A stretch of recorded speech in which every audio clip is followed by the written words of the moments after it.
Hello, I'm Marcus Boston. Quick educational video, and today we are going to discuss a post that I put up on my Instagram page a couple of weeks ago. And in that post, I talked about an important tool that we have now made to the public on our website, which is bostonlawllc.com. We put an important tool on our website, and what it is called now is I'm going to show you a picture of it because I printed it out. It is the birth injury investigation checklist. There it is, it's right here. And so the purpose of today's video is I'm going to talk about this checklist, and I'm going to talk about why we put it together and some of the things that it covers. And so during this entire pandemic with COVID-19 and things like that, we had an opportunity to speak with and to talk with individuals in a different manner because everything had to be electronic. Everything either was on the phone and through emails or PDFs and things of that nature. We had an opportunity to see some things that families have a hard time with when we're talking about birth injury cases or birth injury investigations. And one of the main things that we found is that families are, when they have questions or they have doubts and they are just trying to do their homework, they're trying to figure out a logical way to look at things or to structure some of the issues that may be important. And so we put together this birth injury investigation checklist to help with this type of thing. And so you can get this checklist from our website. I talked about it earlier at bostonlawllc.com. Go to the blog section in the website, and on the it's on the right hand side of the blog section. There's going to be a place where you can put in your information, and you can get this checklist on PDF. Now be sure to check your email when you request it. It's absolutely free.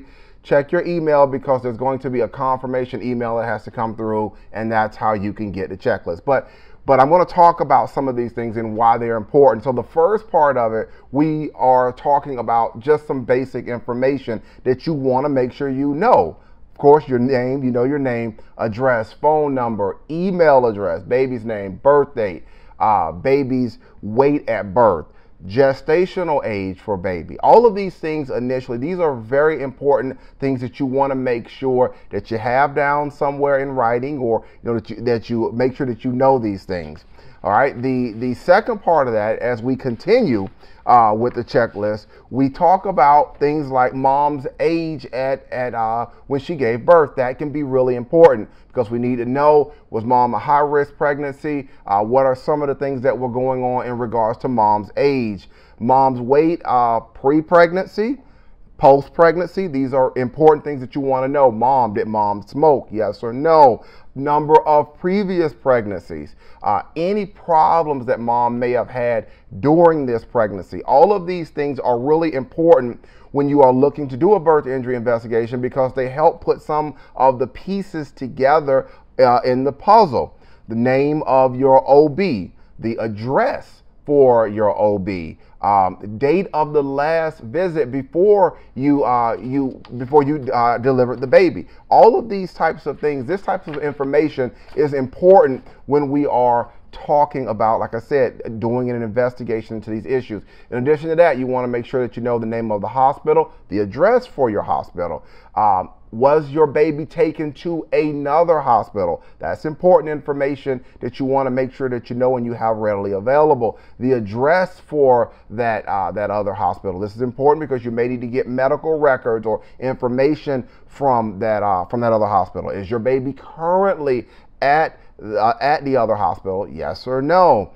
If your baby is not at the hospital, how long did your baby stay at that hospital? Where was the location, mom, when your water broke? Were you at home? Were you at work? Or was it at the hospital? Did the doctors break the water? When the water broke, was there meconium? Yes or no? Was there meconium in the fluid? And if you don't know that, that's okay. You also want to take into consideration and try to remember who was in the delivery room at the time your baby was born. That can be very important because they may have information in your investigation that could be really important. Was it family, friends? Were you by yourself? These things, you got to know that. Did the doctors and nurses, did they relay any concerns to you regarding labor and delivery? Were there anything that stood out for the doctors and the nurses? Did they talk with you about anything? Did they voice any concerns about any fetal heart readings, the heart monitor? Were there any concerns there? If there were concerns, what were those concerns? What did they talk with you about? Really important to know this. Did you consent to an emergency C-section if there were going to be any problems during labor and delivery? That's something that you want to know that.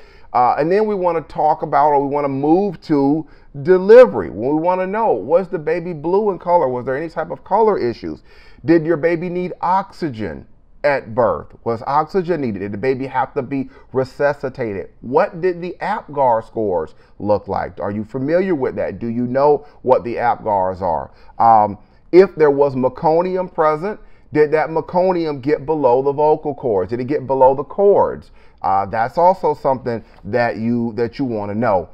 When the baby was born, was there a handoff to the NICU?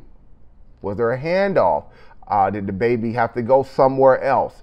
Did your baby suffer seizures after birth? If the baby did suffer seizures, is the baby on medications? And if so, what medications are the baby on right now? The length of your labor. How long was labor?